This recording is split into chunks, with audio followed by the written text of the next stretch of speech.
ମହାପାପରୁ ଦୂରେଇ ରୁହ। ମଦ୍ୟପାନ ଦ୍ୱାରା ମନୁଷ୍ୟର ଧାର୍ମିକ ଭାବନା ଓ ଧର୍ମ ପ୍ରତି ଥିବା ରୁଚି ନଷ୍ଟ ହୋଇଯାଏ। ଏହି ଅଭ୍ୟାସ ମନୁଷ୍ୟକୁ ପତିତ କରିଦିଏ। ମଦ୍ୟ ତିଆରି ସମୟରେ ଅସଂଖ୍ୟ ଜୀବ ମରିଯାଆନ୍ତି।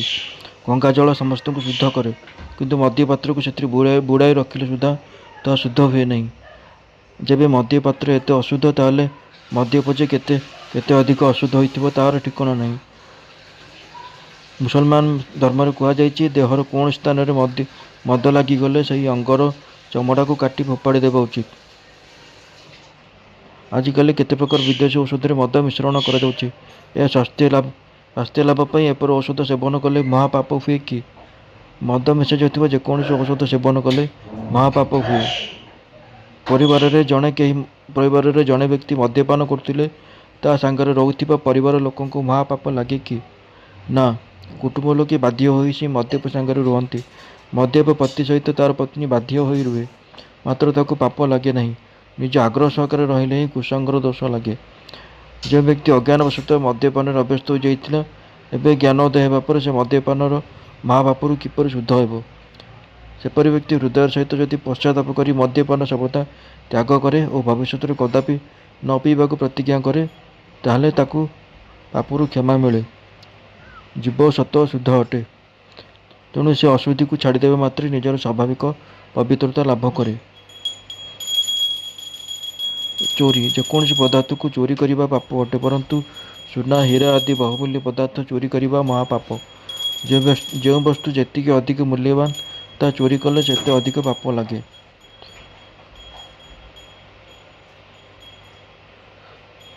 ମହାପାପରୁ ଦୁଇଗୁଣ ପାପ ଗର୍ଭପାତ।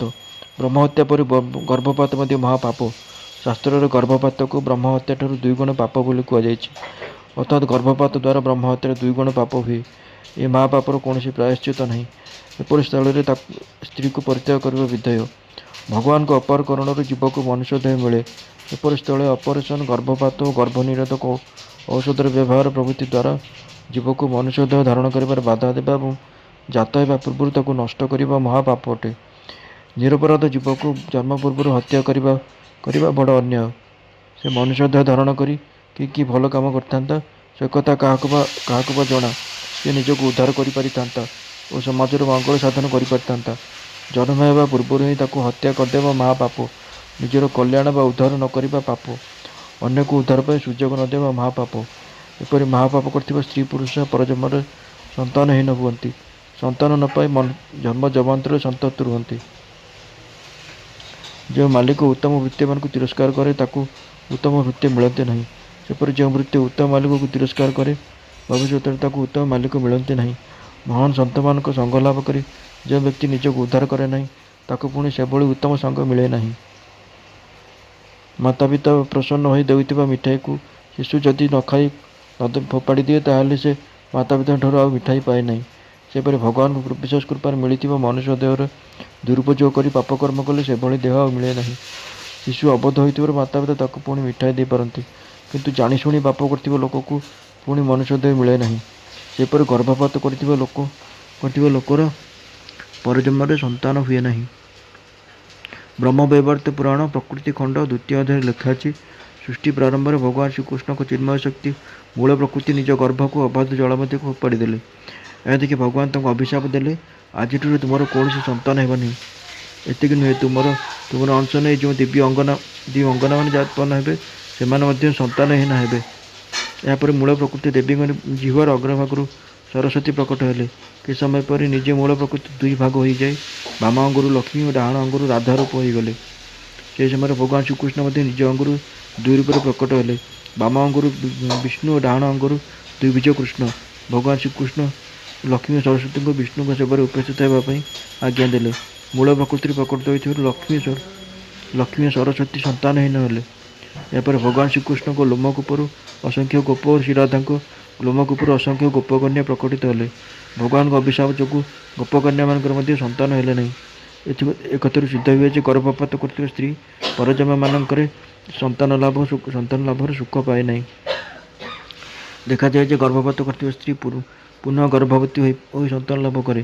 ତେଣୁ ଏହା କିପରି ମାନିବା ଯେ ଗର୍ଭପାତ କରିଥିବା ସ୍ତ୍ରୀର ସନ୍ତାନ ହୁଏ ନାହିଁ? ପୂର୍ବର ପ୍ରାରବ୍ଧ ଅନୁସାରେ ଏହି ଜନ୍ମରେ ସନ୍ତାନ ହୋଇପାରେ, परंतु परजन्मर नूतन प्रारब्ध अनुसार ଆଉ ସନ୍ତାନ ହୁଅନ୍ତି ନାହିଁ। ଏ ଜନ୍ମରେ କରିଥିବା ଗର୍ଭପାତ ରୂପୀ ମହାପାପର ଫଳ ଆଗାମୀ ଜନ୍ମରେ ଭୋଗିବା ସୁନିଶ୍ଚିତ। ଗର୍ଭସ୍ରାବ, ଗର୍ଭପାତ, ଭ୍ରୂଣ ହତ୍ୟା ଏଗୁଡ଼ିକ ମଧ୍ୟରେ ପ୍ରଭେଦ କ'ଣ? ଗର୍ଭ ମଧ୍ୟରେ ଜୀବର ଶରୀର ନିର୍ମାଣ ହେବା ପୂର୍ବରୁ ରଜବୀଜର ପତନ ହେବାକୁ ଗର୍ଭସ୍ରାବ କୁହାଯାଏ। ଗର୍ଭରେ ଶରୀର ତିଆରି ହେବା ପରେ ତାକୁ ନଷ୍ଟ କରିବା ଗର୍ଭପାତ ଅଟେ। ଯେତେବେଳେ ଗର୍ଭସ୍ଥିତ ଜୀବର ହାତ, ପାଦ, ମସ୍ତକ ଆଦି ନିମିତ୍ତ ହୋଇଯାଏ ଏବଂ ସେ ବାଳକ ବା ବାଳିକା ହେବ ତାହା ଜଣା ପଡ଼ିଯାଏ, ସେତେବେଳେ ତାକୁ ନଷ୍ଟ କରିବା ଭ୍ରୂଣ ହତ୍ୟା ଅଟେ। ଗର୍ଭସ୍ରାବ ହେଉ, ଗର୍ଭପାତ ହେଉ ଅଥବା ଭ୍ରୂଣ ହତ୍ୟା ହେଉ, ଏହା କରିବା ମହାପାପ। ଅବଶ୍ୟ ଆପେ ଆପେ ଗର୍ଭସ୍ରାବ ହୋଇଯିବାର ପାପ ଲାଗେ ନାହିଁ। ସଂସାରରେ ଅନେକ ଜୀବ ଆପେ ଆପେ ମରନ୍ତି। ସେମାନଙ୍କୁ ଆମେ ମାରୁନାହୁଁ ଅଥବା ସେମାନଙ୍କ ମରଣ ପାଇଁ ଇଚ୍ଛା କରୁନଥିବାରୁ ତାଦ୍ୱାରା ଆମକୁ ପାପ ଲାଗେ ନାହିଁ। ଗର୍ଭରେ ତ ପ୍ରଥମରୁ ଜୀବନ ନଥାଏ। ଜୀବନ ସଞ୍ଚାର କିଛି କାଳ ପରେ ହୁଏ। ତେବେ ଗର୍ଭପାତକୁ ପାପ ବୋଲି କାହିଁକି କହିବା? ପୁରୁଷର ଗୋଟିଏ ବିନ୍ଦୁ ବୀଜରେ ହଜାର ହଜାର ଜୀବ ଥାନ୍ତି। ସେଥିମଧ୍ୟରୁ ଯେଉଁ ଜୀବଟି ଗର୍ଭାଶୟରେ ରଜ ସହିତ ମିଶିଯାଏ, ପରବର୍ତ୍ତୀ ସମୟରେ ତାହା ବୃଦ୍ଧି ପାଇ ଗର୍ଭରୂପ ଧାରଣ କରେ। ଜୀବ ବିନା ବୀଜ ରଜ ସହିତ ମିଶିପାରେ ନାହିଁ କିମ୍ବା ଗର୍ଭ ମଧ୍ୟ ବଢ଼ିପାରେ ନାହିଁ। ସେହି ଜୀବଠାରେ ପ୍ରାଣଶକ୍ତି ସୂକ୍ଷ୍ମ ରୂପରେ ଥାଏ। ଗର୍ଭକୁ ଆସି ପ୍ରାଣଶକ୍ତି ସ୍ଥୂଳ ହୋଇଯିବାରୁ ଗର୍ଭ ବୃଦ୍ଧି ପାଏ। ଗର୍ଭ ବୃଦ୍ଧି ପାଇବା ପରେ ତାହା ଚଳପ୍ରଚଳ ହେଲେ ଲୋକେ କୁହନ୍ତି ଯେ ଜୀବ ଗର୍ଭକୁ ଆସିଛି। ଆପେ ଆପେ ଗର୍ଭସ୍ରାବ ହେଲେ କ'ଣ କରାଯିବ? ଏହା ଏକ ରୋଗ। ଏହି ରୋଗର ଚିକିତ୍ସା କରିବା ଆବଶ୍ୟକ। ଜଣେ ସ୍ତ୍ରୀ ଲୋକର 5-6 ଥର ଗର୍ଭସ୍ରାବ ହେଲା। ଜଣେ ସନ୍ଥ ଗର୍ଭାଶୟକୁ ଥଣ୍ଡା କରିବା ପାଇଁ ଗୋଟିଏ ଉପାୟ ବତାଇ ଦେଲେ। ଗର୍ଭ ସଞ୍ଚାର ପରେ ସ୍ତ୍ରୀ ଲୋକଟି ସେ ଉପାୟ କରିବାରେ ତାର ଗର୍ଭ ରହିଲା। ସକାଳେ ଗାଈର ଦୁଧ ଦୁହିଁବା ବେଳେ ବାଲ୍ଟି ମୁହଁରେ ଗୋଟିଏ ଦୁଧ ଛଣା କନା ବନ୍ଧାଗଲା। କନା ଉପରେ କିଛି ମିଶ୍ରି ଗୁଣ୍ଡ ରଖି ଗାଈ ଦୁହାଁଗଲା। ସେହି ମିଶ୍ରି ମିଶା ସ୍ୱାଦିଆ ଦୁଧକୁ କାଳ ବିଳମ୍ବ ନ କରି ସେ ଖାଲି ପେଟରେ ସେ ସ୍ତ୍ରୀ ଲୋକ ଜଣକ ପିଇଲେ। ମାସେ ପର୍ଯ୍ୟନ୍ତ ଏପରି କରିବାରୁ ତାଙ୍କର ଗର୍ଭସ୍ରାବ ହେଲା ନାହିଁ। ଏବେ ମଧ୍ୟ ତାଙ୍କର ସନ୍ତାନ ଜୀବିତ ଅଛନ୍ତି। ଏହି ରୋଗର ଚିକିତ୍ସା ପାଇଁ ଅନେକ ଆୟୁର୍ବେଦିକ ଔଷଧ ଅଛି। ଅନୁଭବୀ ବୈଦ୍ୟଙ୍କଠାରୁ ଔଷଧ ନିଆଯାଇପାରେ। କୌଣସି ରୋଗଜନିତ କାରଣରୁ ଗର୍ଭପାତ କରାଇବା ଅନିବାର୍ଯ୍ୟ ହେଲେ କ'ଣ କରାଯିବ? ସ୍ତ୍ରୀର ଜୀବନ ରକ୍ଷା ପାଇଁ ଚିକିତ୍ସା କରାଇବା ଉଚିତ। ଯାହା ଘଟିବାର ଥିବ ତାହା ନିଶ୍ଚୟ ଘଟିବ। ସ୍ତ୍ରୀ ମରିବାର ଥିଲେ ଗର୍ଭପାତ କରାଇ ସୁଦ୍ଧା ସେ ମରିଯିବ। ଆୟୁ ଥିଲେ ଗର୍ଭପାତ ନ କରାଇଲେ ସୁଦ୍ଧା ସେ ମରିବ ନାହିଁ। ତେଣୁ ଗର୍ଭପାତ କରାଇବା ଉଚିତ ନୁହେଁ। କୁମାରୀ ଅବସ୍ଥାରେ ଗର୍ଭ ରହିଗଲେ କ'ଣ କରାଯିବ? ଯେଉଁ ପୁରୁଷ ଯୋଗୁଁ ଗର୍ଭବାସ ହେଲା ତା ସହିତ କୁମାରୀର ବିବାହ କରାଇଦେବା ଶ୍ରେୟସ୍କର। ତାହା ସମ୍ଭବ ନ ହେଲେ ସୁଦ୍ଧା ଗର୍ଭପାତ କରାଇବା ଅବିଧେୟ। ପ୍ରସବ ପରେ ସନ୍ତାନକୁ କୌଣସି ଅନାଥାଳୟରେ ଭର୍ତ୍ତି କରାଇଦେବା ଉଚିତ ଅଥବା ନିଃସନ୍ତାନ ବ୍ୟକ୍ତି ନେବାକୁ ଚାହୁଁଥିଲେ ଦେଇଦେବା ଉଚିତ। କନ୍ୟା ସହିତ କେହି ବଳାତ୍କାର କଲେ ସେହି ବ୍ୟକ୍ତି ମହାପାପୀ ହୁଏ। କନ୍ୟାର ଇଚ୍ଛାରେ ତାହା ଘଟିଲେ ସେହି କନ୍ୟା ପାପରେ ଭାଗି ହୁଏ। ଭୋଗେଚ୍ଛାରୁ ସମସ୍ତ ପାପ ଜାତ ହୁଏ। ଭୋଗେଚ୍ଛା ନଥିଲେ ପାପ ଲାଗେ ନାହିଁ। କୁମାରୀ କନ୍ୟା ଗର୍ଭିଣୀ ହେଲେ ତାହାର ମାତାପିତା ଅସାବଧାନତା କାରଣରୁ ପାପ ଭାଗୀ ହୁଅନ୍ତି। ତେଣୁ କନ୍ୟାକୁ ଶାସନରୁ ରୋକିବା ଓ ସ୍ୱେଚ୍ଛାଚାରିଣୀ ନେବା ପାଇଁ ଯତ୍ନବାନ ହେବା ମାତାପିତାଙ୍କ କର୍ତ୍ତବ୍ୟ। ଗର୍ଭପାତ ନ କରାଇଲେ ଲୋକେ ଜାଣିବେ ଓ କନ୍ୟାର ବଦନାମୀ ହେବ। କେହି କନ୍ୟାକୁ ବାହା ହେବେ ନାହିଁ। ସେ କ୍ଷେତ୍ରରେ କ'ଣ କରାଯିବ? ଯେ ପାପ କରେ ସେ ନିନ୍ଦିତ ହୁଏ। ଗର୍ଭପାତ କରିବା, ଆତ୍ମହତ୍ୟା କରିବା ଅଥବା ଘର ଲୁଚି କେଉଁଆଡ଼େ ପଳାଇଯିବା, ଏହି 3 ପାପରୁ ଉଦ୍ଧାର ପାଇବା ପାଇଁ ଅପବାଦ ସହିବା ଉତ୍ତମ। ଯଦି ଏପରି କନ୍ୟାକୁ କେହି ବିବାହ କରିବାକୁ ଚାହେଁ ନାହିଁ, ତାହେଲେ ସେ ଘରେ ବସି ଭଜନ ସ୍ମରଣ କରୁ। ତାଦ୍ୱାରା ପାପର ପ୍ରାୟଶ୍ଚିତ୍ତ ହେବ। ଯଦି କୌଣସି ବିବାହିତା ସ୍ତ୍ରୀକୁ କେହି ବଳାତ୍କାର କରେ ଓ ତାହାର ଗର୍ଭ ରହିଯାଏ, ତାହେଲେ କ'ଣ କରାଯିବା ଉଚିତ? ସେ ସ୍ତ୍ରୀ ଯଥାସମ୍ଭବ ନୀରବ ରହିବା ଶ୍ରେୟସ୍କର। ଏ ଘଟଣା ତାର ପତିକୁ ଜଣାଇଲେ ସେ ମଧ୍ୟ ନୀରବ ରହିବା ଉଚିତ। ଏଭଳି ଘଟଣା ଘଟିବା ପୂର୍ବରୁ ସାବଧାନ ରହିବା ଉଚିତ ଥିଲା। ସେ ଯାହା ହେଉ ପଛେ ଗର୍ଭପାତ କରାଇବାରେ ମୋର ସମ୍ମତି ନାହିଁ, କାରଣ ଏହା ମହାପାପ। ପୁଂଷ୍ଟ ନିରୋଧକ ଓ ଗର୍ଭ ନିରୋଧକ ଅପରେସନ କରିବାରେ କ୍ଷତି କ'ଣ? ଏହା ପ୍ରତ୍ୟକ୍ଷ ଦେଖାଯାଇଛି ଯେ ଅପରେସନ ଦ୍ୱାରା ବହୁ ଲୋକଙ୍କର ଦେହ ଓ ହୃଦୟ ଦୁର୍ବଳ ହୋଇଛି।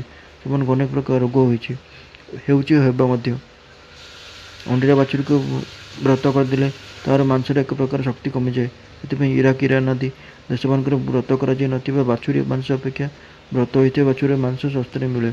ଅପରେସନ ଦ୍ୱାରା ପୁରୁଷତ୍ୱକୁ ଅବରୋଧ କଲେ ଶକ୍ତି, ଉତ୍ସାହ ଓ ନିର୍ଭୀକତା ଆଦି କମିଯାଏ। ଏପରି ଲୋକ ନପୁଂସକ ହୋଇଯାନ୍ତି। ଏମାନଙ୍କ ହାତରୁ ପିତୃପୁରୁଷ ପିଣ୍ଡ ଜଳ ପାଆନ୍ତି ନାହିଁ। ଏଭଳି ବ୍ୟକ୍ତିଙ୍କୁ ଦେଖିବା ଅଶୁଭ। ଯାତ୍ରା ସମୟରେ ଏଭଳି ଲୋକଙ୍କୁ ଦେଖିଲେ କାର୍ଯ୍ୟ ସିଦ୍ଧି ହୁଏ ନାହିଁ। ଗର୍ଭନିରୋଧକ ଅପରେସନ କରିଥିବା ମାଆମାନେ ଶ୍ୱେତପ୍ରଦାହ ଓ ରକ୍ତପ୍ରଦାହ ରୋଗରେ ପୀଡ଼ିତ ହୁଅନ୍ତି। ଏହାର ଚିକିତ୍ସା ନାହିଁ। ଅପରେସନ ଯୋଗୁଁ ରାଜସ୍ଥାନରେ ଶହ ଶହ ସ୍ତ୍ରୀ ଲୋକ ମଲେଣି। ଆଉ କେତେକ ଭୟଙ୍କର ରୋଗରେ ପୀଡ଼ିତ ଅଛନ୍ତି। ସମାଚାର ପତ୍ରରେ ଏସବୁ ପ୍ରକାଶ ପାଇଛି। ଆମେ ଚିକିତ୍ସକଙ୍କଠାରୁ ଶୁଣିଛୁ ଯେ ଅପରେସନ କରିଥିବା ସମୟରେ ସ୍ତ୍ରୀମାନେ ଉଠା ବସା କଲାବେଳେ ସେମାନଙ୍କର ଆଖି ଜଳକା ମରିଯାଉଛି, ଛାତି ଓ ପିଠିରେ ଯନ୍ତ୍ରଣା ହେଉଛି ଓ କାର୍ଯ୍ୟ କରିବା ପାଇଁ ବଳ ପାଉନାହିଁ।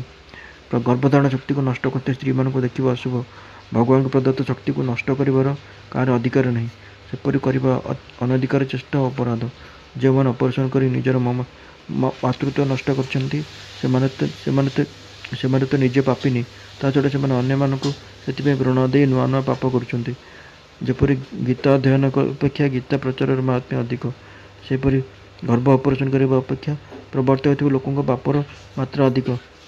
ସେମାନେ ଗୋଘାତକମାନଙ୍କ ସଂଖ୍ୟା ବଢ଼ାଇବାରେ ସହାୟକ ହେଉଥିବାରୁ ଗୋହତ୍ୟା ରୂପୀ ପାପରେ ଭାଗୀଦାର ହେଉଛନ୍ତି। ସରଳ ହୃଦୟ ମା ଓ ଭଉଣୀମାନେ ଏହା ଜାଣି ନପାରି ପାପ କାର୍ଯ୍ୟ କରୁଛନ୍ତି। ଏଥିରୁ ଦୂରେଇ ରହିବା ଉଚିତ। ଯେକୌଣସି ବ୍ୟକ୍ତି ଯେକୌଣସି ପ୍ରକାର ଅପରାଧ କଲେ ତାହାର ପ୍ରାଣଶକ୍ତି ଶୀଘ୍ର ନଷ୍ଟ ହୁଏ ଓ ଶୀଘ୍ର ମୃତ୍ୟୁ ମୁଖରେ ପଡ଼େ। ପାପ କଲେ ବା ମନରେ ପାପ କରିବାର ଭାବନା ଆସିଲେ ଶ୍ୱାସ ପ୍ରଶ୍ୱାସ ତୀବ୍ର ବେଗରେ ଗତି କରେ ଓ ପ୍ରାଣ କ୍ଷୁବ୍ଧ ହୁଏ। ଏହା ଅନୁଭବର କଥା। ଗର୍ଭ ନିରୋଧକ ଅପରେସନ ବ୍ୟକ୍ତିକୁ ଖୋଲାଖୋଲି ଭାବରେ ପ୍ରଶ୍ରୟ ଦିଏ। ବ୍ୟଭିଚାର ଘୋର ପାପ। ପଶୁ ବଳିକୁ ଅଭିଚାର କୁହାଯାଏ। ତାଠାରୁ ଅଧିକ ଅବିଚାର ହେଉଛି ବ୍ୟଭିଚାର। ଏହାଦ୍ୱାରା ମନୁଷ୍ୟର ଧାର୍ମିକ ଓ ପରମାର୍ଥିକ ଭାବନା ନଷ୍ଟ ହୋଇଯାଏ, ତାର ଅଧପତନ ଘଟେ। ମନୁଷ୍ୟ ଦେହ କେବଳ ଉତ୍ତମ ମନୁଷ୍ୟ ହେବାର, ଲୋକଙ୍କର କଲ୍ୟାଣ କରିବାର ଓ ଶେଷରେ ପରମାତ୍ମ ପ୍ରାପ୍ତି ପାଇଁ ମିଳିଛି। ତାହାକୁ କେବଳ ଭୋଗ ଉପଭୋଗରେ ବ୍ୟବହାର କରିବା ଓ ଭୋଗ ପାଇଁ ଗର୍ଭପାତ, ଗର୍ଭନିରୋଧ, ଅସ୍ତ୍ରୋପଚାର ଆଦି କରିବା ଘୋର ଅନର୍ଥ। ଗର୍ଭପାତ, ଗର୍ଭନିରୋଧ ଆଦି କର୍ମ ନିପଟ ଭୋଗ ଇଚ୍ଛାରୁ ଜାତ ହୁଏ। ସେଥିରୁ କେହି କେବେ ଧାର୍ମିକ ଓ ପରମାର୍ଥିକ ଉପକାର ପାଇନାହିଁ ବା ପାଇବ ନାହିଁ।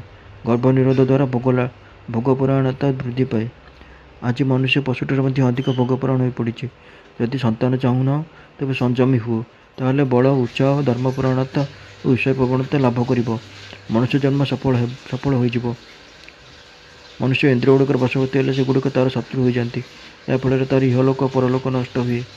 ପରନ୍ତୁ ଯେ ଇନ୍ଦ୍ରିୟକୁ ଜୟ କରେ ସେଗୁଡ଼ିକ ତାର ମିତ୍ର ହୋଇଯାନ୍ତି। ଏହା ଫଳରେ ତାର ଇହଲୋକ ଓ ପରଲୋକର ମଙ୍ଗଳ ହୁଏ। ତେଣୁ ଗୀତାରେ କୁହାଯାଇଛି, ନିଜେ ନିଜକୁ ଉଦ୍ଧାର କର, ନିଜର ପତନ କର ନାହିଁ, କାରଣ ନିଜେ ହିଁ ନିଜର ମିତ୍ର ଓ ନିଜେ ହିଁ ନିଜର ଶତ୍ରୁ। ଗର୍ଭପାତ କରିବା ଦ୍ୱାରା କି କ୍ଷତି ହୁଏ? କୃତ୍ରିମ ଉପାୟରେ ଗର୍ଭସ୍ରାବ ଓ ଗର୍ଭପାତ କରିବା ଦ୍ୱାରା ସ୍ତ୍ରୀର ଶରୀର ଦୁର୍ବଳ ହୋଇଯାଏ। ଯୌବନ କାଳରେ ଦୁର୍ବଳତା ବୋଧ ନ ହେଲେ ସୁଦ୍ଧା ବୟସର ବୃଦ୍ଧି ସଙ୍ଗେ ସଙ୍ଗେ ତାହା ଜଣାପଡ଼େ। ଦେହରେ ରକ୍ତ ତିଆରି ପର୍ଯ୍ୟନ୍ତ ଦୁର୍ବଳତା ଜଣାଯାଏ ନାହିଁ। ବାର୍ଦ୍ଧକ୍ୟରେ ତାହା ନିଶ୍ଚିତ ରୂପେ ଅନୁଭୂତ ହେବ। ବହୁ ସ୍ତ୍ରୀଲୋକ ପ୍ରଦର ରୋଗରେ ପୀଡ଼ିତ ହୁଅନ୍ତି। ନିରନ୍ତର ରକ୍ତସ୍ରାବର ଆଶଙ୍କା ରହେ। ମା ହେବା ନାରୀ ପକ୍ଷରେ ନୈସର୍ଗିକ ବିଧାନ ହୋଇଥିବାରୁ ସନ୍ତାନ ଜନ୍ମ ହେଲେ ନାରୀର ଦେହ ସେତେ ଖରାପ ହୁଏ ନାହିଁ। ମନେ ରଖିବା ଉଚିତ ଯେ ସ୍ୱାଭାବିକ କାରଣରୁ କଦାପି କୁଫଳ ମିଳେ ନାହିଁ, କୃତ୍ରିମତାରୁ ହିଁ କୁଫଳ ମିଳେ। ଗୋଟିଏ ଦୁଇଟି ସନ୍ତାନର ମା ହେବା ପରେ ସ୍ତ୍ରୀ ଗର୍ଭ ନିରୋଧକ ଅସ୍ତ୍ରୋପଚାର କଲେ କ୍ଷତି କ'ଣ? ଅସ୍ତ୍ରୋପଚାର ପରେ ସେ ସ୍ତ୍ରୀ ସଂଜ୍ଞା ହରାଇ ବସେ। ଯାହାର ଉଦରରେ ଶୁକ୍ର ଓ ଶୋଣିତ ମିଶି ଗର୍ଭ ତିଆରି ହୁଏ, ତାହାର ନାମ ସ୍ତ୍ରୀ। ଗର୍ଭଧାରଣ କରିପାରୁନଥିବା ମହିଳା ସ୍ତ୍ରୀ ପଦବାଚ୍ୟ ନୁହେଁ। ସେପରି ଗର୍ଭସ୍ଥାପନ କରିପାରୁନଥିବା ବ୍ୟକ୍ତି ପୁରୁଷ ପଦବାଚ୍ୟ ନୁହେଁ। ଅପରେସନ ଦ୍ୱାରା ସନ୍ତାନ ଉତ୍ପାଦିକା ଶକ୍ତି ନଷ୍ଟ କରୁଥିବା ପୁରୁଷର ନାମ ତ ନପୁଂସକ, କିନ୍ତୁ ସେଭଳି ସ୍ତ୍ରୀର କେଉଁ ନାମ ହେବ ତାହା ଜଣା ନାହିଁ। ପରିବାର ନିୟନ୍ତ୍ରଣ ଆବଶ୍ୟକ କରିବା ଉଚିତ, କିନ୍ତୁ ଏଥିପାଇଁ ଯେଉଁ ନିୟମ କାନୁନ ରହିଛି ତାହାକୁ ମାନି ପରିବାର ନିୟନ୍ତ୍ରଣ କଲେ କୌଣସି ଅସୁବିଧା ହେବ ନାହିଁ। କେହି ଜଣେ ସନ୍ତାନ ପ୍ରାପ୍ତି ଉଦ୍ଦେଶ୍ୟରେ କ'ଣ ବେଶ୍ୟାଗମନ କରେ? ଅତଏବ ସନ୍ତାନ ଇଚ୍ଛା ନ କରି ଭୋଗ ଉପଭୋଗ କରିବା ବେଶ୍ୟାଗମନ ସଙ୍ଗେ ସମାନ। ଏହା ନାରୀ ଜାତି ପ୍ରତି ଘୋର ଅବମାନନା। ମା ହେବାରେ ନାରୀର ସମ୍ମାନ ଥାଏ, ଭୋଗ୍ୟ ହେବାର ନୁହେଁ। ଅପରେସନ ଦ୍ୱାରା ମାତୃଶକ୍ତିକୁ ନଷ୍ଟ କଲେ ନାରୀ କେବଳ ପାଦର ଜୋତା ପରି ଭୋଗ୍ୟ ବସ୍ତୁ ହୋଇ ରହିଯାଏ। ଏହା କ'ଣ ନାରୀ ଜାତିର ସମ୍ମାନ? ଯାହାର ସ୍ୱାଭାବିକ ଭାବରେ ସନ୍ତାନ ହୁଏ ନାହିଁ, ତାକୁ ଦୋଷ ଲାଗେ କି? ତାକୁ ଦୋଷ ଲାଗେ ନାହିଁ, ପରନ୍ତୁ କୃତ୍ରିମ ଉପାୟରେ ମାତୃଶକ୍ତି ନଷ୍ଟ କଲେ ପାପ ହୁଏ। ଗର୍ଭଧାରଣ ପୂର୍ବରୁ ଗର୍ଭନିରୋଧକ ବଟିକା ବ୍ୟବହାର କଲେ ସ୍ତ୍ରୀକୁ ପାପ ଲାଗେ କି? ଜୀବ ମନୁଷ୍ୟ ଶରୀର ଧାରଣ କରି ନିଜର ମନୁଷ୍ୟ ଜନ୍ମ ସାର୍ଥକ କରିପାରିବ। ନିଜର ଅନ୍ୟର କଲ୍ୟାଣ କରି ନିଜର ମହତ୍ତ୍ୱ ବୃଦ୍ଧି କରିପାରିବ ଓ ଶେଷରେ ପରମାତ୍ମାଙ୍କୁ ଭକ୍ତି କରି ପରମାତ୍ମାଙ୍କୁ ଲାଭ ମଧ୍ୟ କରିପାରିବ। କିନ୍ତୁ ନିଜ ଭୋଗେଚ୍ଛାରେ ବଶୀଭୂତ ହୋଇ ଜୀବକୁ ଜନ୍ମ ଦେବାର ସୁଯୋଗ ନ ଦେବା ପାପ ଅଟେ। ଗୀତାରେ ଭଗବାନ କାମନା ଅଥବା ଭୋଗେଚ୍ଛା ଓ ସୁଖେଚ୍ଛାକୁ ସବୁ ପାପର ମୂଳ କାରଣ ବୋଲି କହିଛନ୍ତି। ପରିବାର ନିୟନ୍ତ୍ରଣର ଉଦ୍ଦେଶ୍ୟ ହେଉଛି ଭୋଗେଚ୍ଛା। ତେଣୁ ବଟିକା ଖାଇ ସନ୍ତତି ନିରୋଧ କରିବା ପାପ ଅଟେ। ହଁ, ଯଦି ନିହାତି ଆବଶ୍ୟକ ପଡ଼େ ତେବେ ପରିବାର ନିୟନ୍ତ୍ରଣ ପାଇଁ ଯେଉଁ ସବୁ ନିୟମ ରହିଛି ତାକୁ ମାନିବା ଉଚିତ। କାରଣ ଅତ୍ୟଧିକ ଜନସଂଖ୍ୟା ବଢ଼ିଗଲେ ଦେଶ ପାଇଁ ବିପଦ ହୁଏ, ଦେଶ ପାଇଁ କ୍ଷତି ହୁଏ ଓ ନିଜର ପରିବାର ସମ୍ଭାଳିବା ପାଇଁ ମଧ୍ୟ କ୍ଷତିର ସାମ୍ନା କରିବାକୁ ପଡ଼େ। ତେଣୁ ଏସବୁ କରିବା ପୂର୍ବରୁ ଭାବିଚିନ୍ତି କାର୍ଯ୍ୟ କରନ୍ତୁ। କୌଣସି ସ୍ତ୍ରୀ ନିଜ ସ୍ୱାମୀକୁ ନ ଜଣାଇ ଗର୍ଭପାତ କଲେ କ'ଣ କରାଯିବ? ଏଭଳି ସ୍ତ୍ରୀକୁ ପରିତ୍ୟାଗ କରିବା ପାଇଁ ଶାସ୍ତ୍ରରେ ନିର୍ଦ୍ଦେଶ ରହିଛି। ଗର୍ଭପାତ କରିବା ମହାପାପ ଏବଂ ତା ସ୍ୱାମୀକୁ ଲୁଚାଇବା ବହୁତ ବଡ଼ ଅପରାଧ। ଲୁଚି କରି କରାଯାଇଥିବା ପାପ ପାଇଁ ଭୟଙ୍କର ଦଣ୍ଡ ମିଳେ। ସନ୍ତାନ ପାଇବାର ଇଚ୍ଛା ନଥିଲେ ସଂଯମୀ ହେବା ଆବଶ୍ୟକ। ସଂଯମୀ ହେବା ପାପ ବା ଅନ୍ୟାୟ ନୁହେଁ, ତାହା ବଡ଼ ପୁଣ୍ୟ, ତ୍ୟାଗ ଓ ତପସ୍ୟା। ପାପକର୍ମ କଲେ ପାପ ଲାଗେ ଓ ତା'ର ଫଳ ଭୋଗିବାକୁ ପଡ଼େ। ଜଣେ ସନ୍ତଙ୍କୁ କେହି ପଚାରିଲେ, ଯେଉଁ ଶାସ୍ତ୍ର ଓ ସମ୍ପ୍ରଦାୟମାନଙ୍କରେ ବଳି ଦେବାକୁ, କୁର୍ବାନୀ କରିବାକୁ ଆଦେଶ ଦିଆଯାଇଛି, ତାକୁ ପାଳନ କରୁଥିବା ଲୋକଙ୍କୁ ପାପ ଲାଗେ କି? ସେ ଉତ୍ତର ଦେଲେ, ଯେଉଁ ବ୍ୟକ୍ତି ବଳି ଦିଏ ବା କୁର୍ବାନୀ କରେ, ସେ ଯେ 6 ମାସ ପର୍ଯ୍ୟନ୍ତ ହୃଦୟର ସହିତ ଭଗବାନଙ୍କ ନାମ ସ୍ମରଣ କରିବ, ତେବେ ତା'ର ମଧ୍ୟ ଏଭଳି କର୍ମ କରିବାକୁ ଇଚ୍ଛା ହେବ ନାହିଁ। ଯାହାର ଅନ୍ତଃକରଣ ଶୁଦ୍ଧ, ସେ ଶାସ୍ତ୍ରର ନିର୍ଦ୍ଦେଶ ଥିବା ସତ୍ତ୍ୱେ ପାପ କରିପାରେ ନାହିଁ।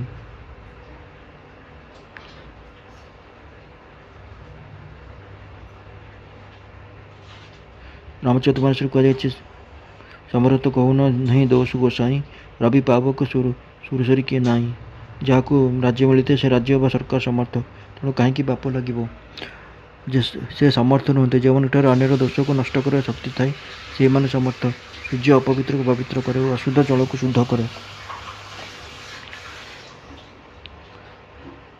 ସମୁଦ୍ରର କ୍ଷୀର ଜଳକୁ ଆକର୍ଷଣ କରି ନେଇ ମଧୁର ଜଳରେ ପରିଣତ କରେ, ପରନ୍ତୁ ଏହା କରି ସୁଦ୍ଧା ନିଜେ ଅଶୁଦ୍ଧ ହୁଏ ନାହିଁ। ଅଗ୍ନି ଆବର୍ଜନାକୁ ଜଳାଇ ଦିଏ, ସବୁ ଭକ୍ଷଣ କରେ, ସବୁ ଶୁଦ୍ଧ କରେ, କିନ୍ତୁ ନିଜେ ଅଶୁଦ୍ଧ ହୁଏ ନାହିଁ। ଗଙ୍ଗାମାତା ଅପବିତ୍ର ଜଳକୁ ପବିତ୍ର କରନ୍ତି, ସମସ୍ତଙ୍କର ପାପ ନାଶ କରନ୍ତି, କିନ୍ତୁ ତାଙ୍କୁ ଦୋଷ ଲାଗେ ନାହିଁ। ସୁତରାଂ ଯେ ଅଶୁଦ୍ଧକୁ ଶୁଦ୍ଧ କରେ, ଦୋଷ ନାଶ କରେ, ସ୍ୱୟଂ ପୂର୍ବପରି ନିର୍ମଳ ରୁହେ, ସେ ସମର୍ଥ। ଯାହାକୁ ରାଜ୍ୟ ଓ ବୈଭବ ମିଳିଛି, ସେ ଯେ ସମର୍ଥ, ଏଭଳି ଭାବିବା ଯଥାର୍ଥ ନୁହେଁ।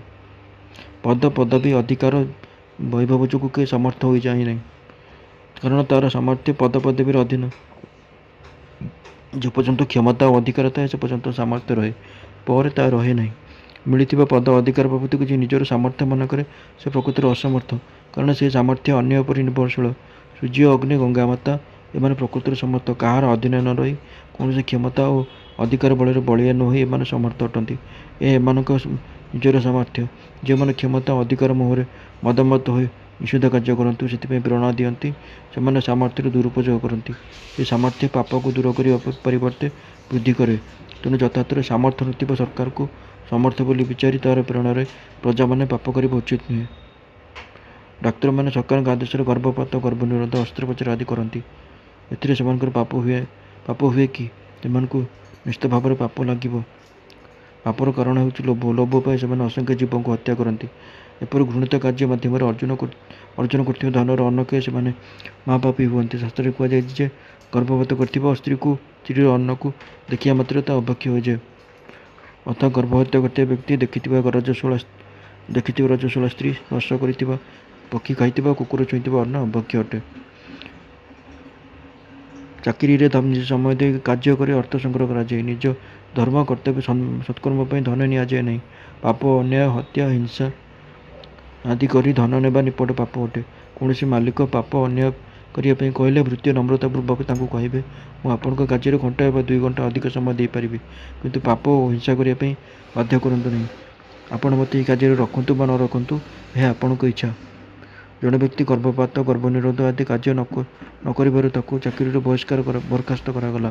ସେ ମକଦ୍ଦମା କରି ଜିତିଲା, ପୁଣି ତାକୁ ଚାକିରି ମିଳିଲା। ଯଦି ରାଷ୍ଟ୍ରର ଏହା ଆଇନ, ତେବେ ସମସ୍ତ ରାଷ୍ଟ୍ରବାସୀଙ୍କ ପାଇଁ ଲାଗୁ ହେବା ବିଧେୟ। ଖ୍ରୀଷ୍ଟିଆନ, ମୁସଲମାନ, ପାର୍ସୀଙ୍କୁ ଛାଡ଼ି କେବଳ ହିନ୍ଦୁମାନଙ୍କ ପାଇଁ କୌଣସି ରାଷ୍ଟ୍ରୀୟ ଆଇନ ପ୍ରୟୋଗ କରିବା ଉଚିତ ନୁହେଁ। କୌଣସି ସ୍ୱତନ୍ତ୍ର ଜାତି ବା ସମ୍ପ୍ରଦାୟକୁ ପାପ କରିବା ପାଇଁ ବାଧ୍ୟ କରିବା ଓ ପାପ କରିବା ପାଇଁ ଆଇନ ତିଆରି କରିବା ସରକାରଙ୍କ ପକ୍ଷେ ଉଚିତ ନୁହେଁ। କେହି ଭୁଲବଶତଃ ଅଥବା ଅଜ୍ଞାନରେ ନିଜର ଗର୍ଭନିରୋଧ ବା ଅସ୍ତ୍ରୋପଚାର କରାଇଥିଲେ କ'ଣ କରିବେ? ଡାକ୍ତରମାନେ କହନ୍ତି ଯେ, ଅସ୍ତ୍ରୋପଚାର କେବଳ ନାଡ଼ି କଟା ଯାଇଥିଲେ ତାକୁ ପୁନରାୟ ଯୋଡ଼ି ଦିଆଯାଇପାରେ, କିନ୍ତୁ ଯାହାର ଗର୍ଭାଶୟ ବାହାର କରିଦିଆଯାଏ, ତା ପାଇଁ ଆଉ ପ୍ରତିକାର ନାହିଁ। ଅତଏବ କଟା ନାଡ଼ିକୁ ଯୋଡ଼ିଦେବା ଉଚିତ। ନାଡ଼ି ଯୋଡ଼ିବା ପରେ ପୁଣି ସନ୍ତାନ ହେବାର ଅନେକ ଉଦାହରଣ ଅଛି। ଯେଉଁମାନେ ଏପରି କରି ପୁଣି ପୁରୁଷତ୍ୱ ଓ ସ୍ତ୍ରୀତ୍ୱ ଲାଭ କରିଥିବେ, ସେମାନେ ପୂର୍ବ ଅପରାଧ ପାଇଁ ପଶ୍ଚାତ୍ତାପ କଲେ ସେମାନଙ୍କ ହାତରୁ ପିତୃପୁରୁଷ ପିଣ୍ଡ ଜଳ ଗ୍ରହଣ କରିପାରନ୍ତି। ସନ୍ତାନ ଆବଶ୍ୟକ ନଥିଲେ ବ୍ରହ୍ମଚର୍ଯ୍ୟ ପାଳନ କରିବା ଉଚିତ। ଏହାଦ୍ୱାରା ତେଜ, ଓଜ ଓ ଉତ୍ସାହ ବଢ଼େ। କେହି ଅଜ୍ଞାନବଶତଃ ନିଜର ଗର୍ଭପାତ କରାଇଥିଲେ ସେ କିପରି ତା'ର ପ୍ରାୟଶ୍ଚିତ୍ତ କରିବ? ସେ 1 ବର୍ଷ ପର୍ଯ୍ୟନ୍ତ ପ୍ରତ୍ୟହ 1 ଲକ୍ଷ ରାମ ନାମ ଜପ କରିବ। ପରନ୍ତୁ ଯିଏ ଜାଣିଶୁଣି ଗର୍ଭପାତ କରାଉଛି, ସେ ଏ ପ୍ରକାର ନାମ ଜପ କଲେ ମଧ୍ୟ ତା'ର ପାପର ପ୍ରାୟଶ୍ଚିତ୍ତ ହୁଏ ନାହିଁ। ତାକୁ ପାପର ଦଣ୍ଡ ନିଶ୍ଚୟ ଭୋଗିବାକୁ ପଡ଼େ। ଏହାର କାରଣ ହେଉଛି, ଯେଉଁ ନାମ ମହାପାପକୁ ନାଶ କରେ, ସେହି ନାମର ଆଶ୍ରୟରେ ପାପ କଲେ ନାମ ତାକୁ ରକ୍ଷା କରେ ନାହିଁ। ସେହି ପାପ ନଷ୍ଟ ନ ହୋଇ ବଜ୍ରଲେପ ପରି ଦୃଢ଼ ହୋଇଯାଏ। ପ୍ରଥମେ ସେ ବିନା ନାମରେ ପାପ କରିବା ପାଇଁ ଡରୁଥିଲା, ବର୍ତ୍ତମାନ ସେ ନାମର ଆଶ୍ରୟରେ ପାପ କରିବା ପାଇଁ ଡରୁ ନାହିଁ। ଏହା ନାମର ଦୁରୁପଯୋଗ। ଏହି ନାମାପରାଧ ପାଇଁ ତାକୁ ନିଶ୍ଚୟ ଦଣ୍ଡ ଭୋଗିବାକୁ ପଡ଼ିବ। ପରିବାର ନିୟନ୍ତ୍ରଣ ନ କଲେ ଜନସଂଖ୍ୟା ବହୁତ ବଢ଼ିଯିବ, ଫଳରେ ଲୋକଙ୍କୁ ଖାଦ୍ୟ ପଦାର୍ଥ ମିଳିବ ନାହିଁ। ତାହେଲେ ସେମାନେ ବଞ୍ଚିବେ କିପରି? ହଁ, ଏକଥା ସମ୍ପୂର୍ଣ୍ଣ ସତ୍ୟ। କିନ୍ତୁ ଜନ୍ମ ନିୟନ୍ତ୍ରଣ କରିବା ଆଳରେ ଅଯଥା ଗର୍ଭପାତ କଲେ ଆପଣମାନଙ୍କୁ ମହାପାପର ଭାଗୀ ହେବାକୁ ପଡ଼ିବ। ତେଣୁ ଏସବୁ କରିବା ପୂର୍ବରୁ ଭଲ ଭାବରେ ବୁଝି ବିଚାରି ଅନ୍ୟର ପରାମର୍ଶ ନେଇ କାର୍ଯ୍ୟ କରନ୍ତୁ। ଆଜିକାଲି ଖାଦ୍ୟଶସ୍ୟ ମହଙ୍ଗା ହେଉଛି କାହିଁକି? ଯେଉଁ ଦିନଠାରୁ ପରିବାର ନିୟନ୍ତ୍ରଣ ଆରମ୍ଭ ହେଲା, ସେବେଠାରୁ ଖାଦ୍ୟଶସ୍ୟ ମହଙ୍ଗା ହେଲା, ଉତ୍ପାଦନ କମିଲା। ଜନସଂଖ୍ୟା କମ୍ ହେଲେ ଖାଦ୍ୟଶସ୍ୟ ଅଧିକ ଉତ୍ପାଦିତ ହେବ। ପରିବାର ନିୟନ୍ତ୍ରଣ ପ୍ରଥା ପ୍ରଚଳିତ ହେବାରୁ ଦେଶରେ ଏପରି ଦଶା ହେଉଛି। କାମଧନ୍ଦା ନ ମିଳିଲେ କ'ଣ କରାଯିବ? ଆଜିକାଲି ମନୁଷ୍ୟ ଯେଉଁ କ୍ଷେତ୍ରରେ କାର୍ଯ୍ୟ କରୁଛି, ସେଠାରେ ନିଜ କର୍ତ୍ତବ୍ୟକୁ ଠିକ୍ ଭାବରେ ପାଳନ କରୁନାହିଁ। ଆଳସ୍ୟ ଓ ପ୍ରମାଦରେ ନିଜ ସମୟ ନଷ୍ଟ କରୁଛି। ପ୍ରକୃତରେ କାର୍ଯ୍ୟ ବହୁତ ଅଛି, ନିଷ୍ଠାର ସହିତ କରିବା ଲୋକ କମ୍ ଅଛନ୍ତି। ନିଷ୍ଠାବାନ ଲୋକକୁ କାର୍ଯ୍ୟ ଯେ ମିଳିବ ନାହିଁ, ଏହା ଅସମ୍ଭବ। ଆଳସ୍ୟ, ପ୍ରମାଦ, ଅନିୟମିତତା ଆଦି ଦୋଷରୁ ମନୁଷ୍ୟକୁ କାମଧନ୍ଦା ମିଳୁନାହିଁ। ଆଜିକାଲିର ମହଙ୍ଗା ଯୁଗରେ ଅଧିକ ସନ୍ତାନ ହେଲେ ସେମାନଙ୍କର ପାଳନ ପୋଷଣ କିପରି ହେବ? ଜାଣି ରଖ ଯେ ଆବଶ୍ୟକତା ହେଉଛି ଆବିଷ୍କାରର ଜନନୀ। ତେଣୁ ସନ୍ତାନ ଅଧିକ ହେଲେ, ଜନସଂଖ୍ୟା ବଢ଼ିଲେ ସେମାନଙ୍କର ପାଳନ ପୋଷଣର ବ୍ୟବସ୍ଥା ଆପେ ଆପେ ହେବ। ପୂର୍ବକାଳରେ ଦେଖାଯାଇଛି ଯେ ଯେଉଁ ବର୍ଷ ପଙ୍ଗପାଳ ଅଧିକ ଆସନ୍ତି, ସେ ବର୍ଷ ଭଲ ଫସଲ ହୁଏ ଓ ଦୁର୍ଭିକ୍ଷ ପଡ଼େ ନାହିଁ। ପଙ୍ଗପାଳ ଆସିଲେ ଭଗବାନଙ୍କର ବିଧାନ କ୍ରମେ ଅଧିକ ବର୍ଷା ହୁଏ। ଏହାର କାରଣ ଜୀବଜନ୍ତୁ ଅଧିକ ହେଲେ ସେମାନଙ୍କ ପାଇଁ ଖାଦ୍ୟ ଅଧିକ ଆବଶ୍ୟକ। ପରମାତ୍ମାଙ୍କର ଏହି ବ୍ୟବସ୍ଥା ପୂର୍ବେ ଥିଲା, ଆଜି ମଧ୍ୟ ଅଛି।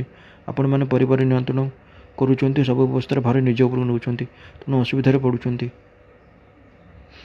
ତେଣୁ ଆପଣ କେବଳ ନିଜ କର୍ତ୍ତବ୍ୟରେ ତତ୍ପର ରୁହନ୍ତୁ। ଦେଖିବେ ଆପଣଙ୍କର ଓ ଆପଣଙ୍କ ପରିବାରର ପାଳନ ପୋଷଣ ବ୍ୟବସ୍ଥା ପରମାତ୍ମାଙ୍କ ପକ୍ଷରୁ ନିଶ୍ଚୟ ହେବ। କିନ୍ତୁ ଆପଣ ଗର୍ଭପାତ ଓ ଅପରେସନ ଭଳି ମହାପାପରୁ ଦୂରେଇ ରୁହନ୍ତୁ।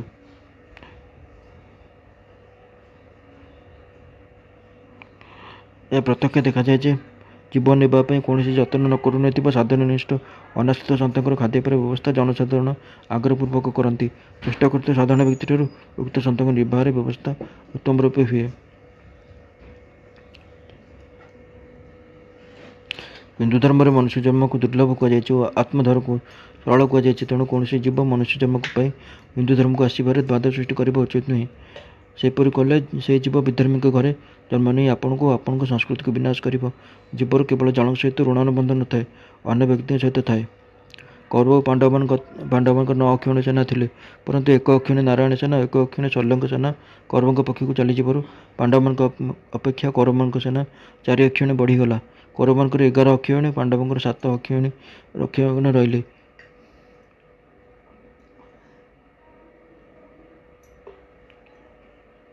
ଅଳ୍ପ ସନ୍ତାନ ହେଲେ ସେମାନଙ୍କ ପାଳନ ପୋଷଣ ଉତ୍ତମ ହେବ, ପରିବାର ସୁଖୀ ରହିବ। ତେଣୁ ପରିବାର ନିୟନ୍ତ୍ରଣ କରିବାର ହାନି କ'ଣ?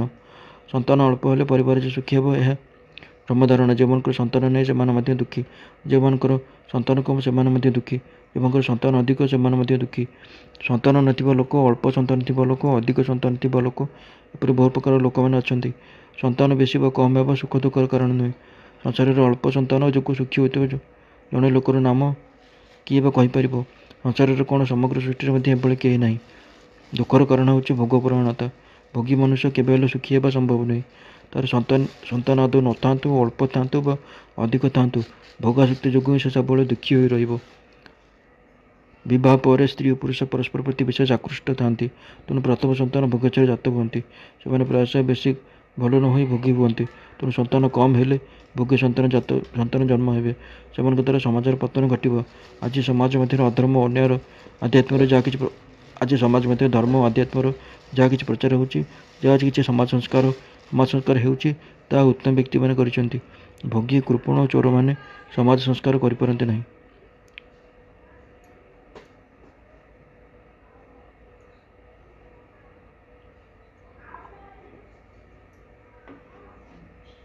ସନ୍ତାନ ଅଧିକ ସଂଖ୍ୟାରେ ହେଲେ ସେମାନଙ୍କ ଲାଳନପାଳନରେ ସବୁ ସମୟ ନଷ୍ଟ ହେବ। ତାହେଲେ ଭଗବାନଙ୍କ ଭଜନ କୀର୍ତ୍ତନ କିପରି କରାଯିବ? ଅଧିକ ସନ୍ତାନ ଜାତ କରିବା ପାଇଁ ଏଠାରେ କୁହାଯାଇ ନାହିଁ। ଉଦ୍ଦେଶ୍ୟ ହେଉଛି କ୍ଷଣିକ ସୁଖଙ୍କ ପାଇଁ କୃତ୍ରିମ ଉପାୟରେ ସନ୍ତତି ନିରୋଧ କରି ଦେହ, ବଳ, ଉତ୍ସାହ ଆଦି ନଷ୍ଟ କରନ୍ତୁ ନାହିଁ। ଜମି ଚାଷ କରି ମଞ୍ଜିନା ବୁଣିବା ବୁଦ୍ଧିମାନର କାର୍ଯ୍ୟ ନୁହେଁ। ସନ୍ତାନ ଜାତ ନହେଲେ ସ୍ତ୍ରୀ ସଙ୍ଗ କରିବା ବ୍ୟର୍ଥ ଅଟେ। କହିବାର ତାତ୍ପର୍ଯ୍ୟ ହେଉଛି ଯେ ଆପଣମାନେ ଇନ୍ଦ୍ରିୟର ଦାସ ନୁହନ୍ତୁ, ଇନ୍ଦ୍ରିୟର ଦାସ ନ ହୁଅନ୍ତୁ, ପରାଧୀନ ନ ହୋଇ ସ୍ୱତନ୍ତ୍ର ହୁଅନ୍ତୁ। ଆମର ଅଧିକ ସନ୍ତାନ ଲୋଡ଼ା ନାହିଁ, ଏଣେ ସଂଯତ ରହି ହେଉନାହିଁ। ସେହି ଅବସ୍ଥାରେ କ'ଣ କରାଯିବ? ଆପଣ ସଂଯମୀ ହେବାକୁ ଚାହିଁଲେ ନିଶ୍ଚୟ ହୋଇପାରିବେ। ବହୁ ବର୍ଷ ପୂର୍ବେ ବ୍ରହ୍ମଚର୍ଯ୍ୟ ହିଁ ଜୀବନ ନାମକ ପୁସ୍ତକ ପଢ଼ିଥିଲେ। ଶିବାନନ୍ଦ ନାମକ ଜଣେ ବ୍ୟକ୍ତି ତା'ର ଲେଖକ ଥିଲେ। ସେ ଉକ୍ତ ପୁସ୍ତକରେ ଲେଖିଥିଲେ, ମୁଁ ବିବାହିତ ଓ ମୋର ପତ୍ନୀ ସଦ୍ବିଚାର କରି ବ୍ରହ୍ମଚର୍ଯ୍ୟ ପାଳନ କଲୁ। ତାଦ୍ୱାରା ମୋର ବହୁତ ଉପକାର ହେଲା। ସମସ୍ତଙ୍କର ଉପକାର ହେଉ, ଏହି ଭାବନାରେ ମୁଁ ଏହି ପୁସ୍ତକଟି ଲେଖିଅଛି। ଥରେ ଜଣେ ମା ମୋତେ ଗୋଟିଏ ଘଟଣା କହିଥିଲେ। ତାଙ୍କ ଘର ପାଖରେ ଜୈନ ସମ୍ପ୍ରଦାୟର ସ୍ୱାମୀ ସ୍ତ୍ରୀ ଦୁଇ ରହୁଥିଲେ। ପ୍ରତି ରାତ୍ରରେ ସେ ଘରୁ କଥାବାର୍ତ୍ତାର ଶବ୍ଦ ଶୁଭୁଥିଲା। ସେ ପଚାରିଲେ, ରାତ୍ରରେ ଆପଣମାନେ ଶୋଉନାହାନ୍ତି କି? ତାଙ୍କଠାରୁ ସେ ଗୋଟିଏ ଉପାଦେୟ ଉତ୍ତର ପାଇଲେ। ବିବାହ ପୂର୍ବରୁ ସେମାନେ ପ୍ରତିଜ୍ଞା କରିଥିଲେ ଯେ ଜଣେ କୃଷ୍ଣ ପକ୍ଷରେ ଅନ୍ୟ ଜଣେ ଶୁକ୍ଳ ପକ୍ଷରେ ବ୍ରହ୍ମଚର୍ଯ୍ୟ ପାଳନ କରିବେ। ମାସର ତୃତୀୟ ପକ୍ଷ ତ ନାହିଁ, ତେଣୁ ଗୋଟିଏ କୋଠରୀରେ ରହି ସୁଦ୍ଧା ରାତ୍ରିରେ ସେମାନେ ପରସ୍ପର ଧର୍ମଚର୍ଚ୍ଚା କରନ୍ତି। ଆପଣ ଉତ୍ସାହ ଓ ସଂକଳ୍ପ ରଖିଲେ ସଂଯମ ଦୁଷ୍କର ହେବ ନାହିଁ। ସଂକଳ୍ପ ଦ୍ୱାରା ଅସମ୍ଭବ ମଧ୍ୟ ସମ୍ଭବ ହୋଇପାରେ। ତେଣୁ ଉତ୍ସାହୀ ହୁଅନ୍ତୁ, ଭଗବାନଙ୍କଠାରେ ଭରସା ରଖନ୍ତୁ ଓ ତାଙ୍କୁ ପ୍ରାର୍ଥନା କରନ୍ତୁ, ହେ ପ୍ରଭୁ, ସଂଯମୀ ହେବା ପାଇଁ ଆମେ ସଂକଳ୍ପ କରୁଛୁ, ଏଥିପାଇଁ ଆମକୁ ଶକ୍ତି ଦିଅନ୍ତୁ।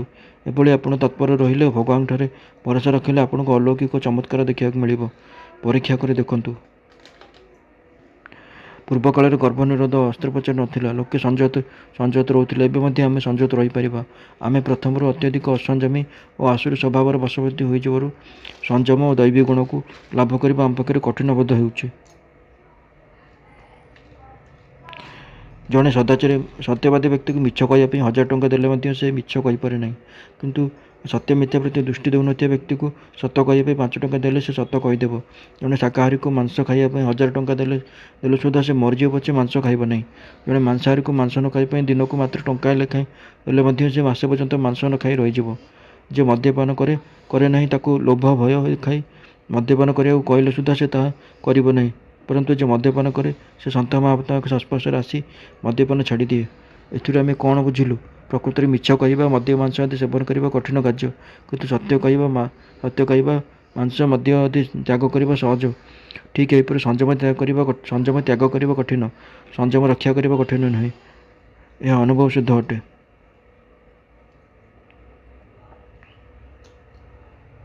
ଆମ ଶାସ୍ତ୍ରରେ ବ୍ରହ୍ମଚର୍ଯ୍ୟରେ ଯଥେଷ୍ଟ ମହିମା ବର୍ଣ୍ଣନା କରାଯାଇଛି। ବିଦେଶୀମାନେ ମଧ୍ୟ ଏହି ବିଚାରକୁ ଆଦର କରନ୍ତି। ବିଦେଶରେ ଜଣେ ଭଦ୍ରବ୍ୟକ୍ତି କହିଛନ୍ତି, ସମଗ୍ର ଜୀବନରେ ପୁରୁଷ ଥରେ ମାତ୍ର ସ୍ତ୍ରୀ ସଙ୍ଗ କରିବ।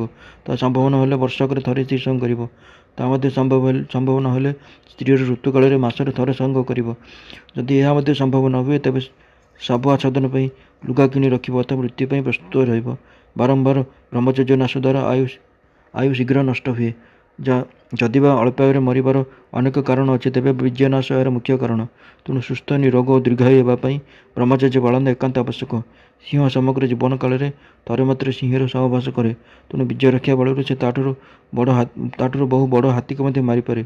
ଯେଉଁ ବ୍ୟକ୍ତି ବାରମ୍ବାର ସ୍ତ୍ରୀ ସଙ୍ଗ କରେ, ତାର ଓଜବଳ କ୍ଷୟ ହୁଏ ଓ ସେ ସମ୍ପୂର୍ଣ୍ଣ ଦୁର୍ବଳ ହୋଇଯାଏ। ବ୍ରହ୍ମଚର୍ଯ୍ୟ ପାଳନ କଲେ ବଡ଼ ବଡ଼ ରୋଗ ଆକ୍ରମଣ କରେ ନାହିଁ। ବ୍ରହ୍ମଚର୍ଯ୍ୟ ପାଳନ କରିବା ସନ୍ତାନ ତେଜସ୍ୱୀ ନିରୋଗ ହୁଅନ୍ତି। ଅନ୍ୟପକ୍ଷରେ ବାରମ୍ବାର ସ୍ତ୍ରୀ ସଙ୍ଗ ଯୋଗୁଁ ରଜବୀଜର ଶକ୍ତି ହ୍ରାସ ପାଏ ଓ ସନ୍ତାନ ଦୁର୍ବଳ ହୁଅନ୍ତି। ଭୋଗାସକ୍ତିରୁ ଉତ୍ପନ୍ନ ସନ୍ତାନ ରୋଗୀ ଓ ଭୋଗୀ ହୁଅନ୍ତି। ଧର୍ମାତ୍ମା ଓ ନିରୋଗ ସନ୍ତାନ ପାଇବାକୁ ହେଲେ ଧର୍ମସମ୍ମତ ବିଧିରେ ସ୍ତ୍ରୀ ସଙ୍ଗ କରିବା ଆବଶ୍ୟକ। ଭଗବାନ ଧର୍ମସମ୍ମତ ରତିକୁ ନିଜର ସ୍ୱରୂପ ବୋଲି କହିଛନ୍ତି।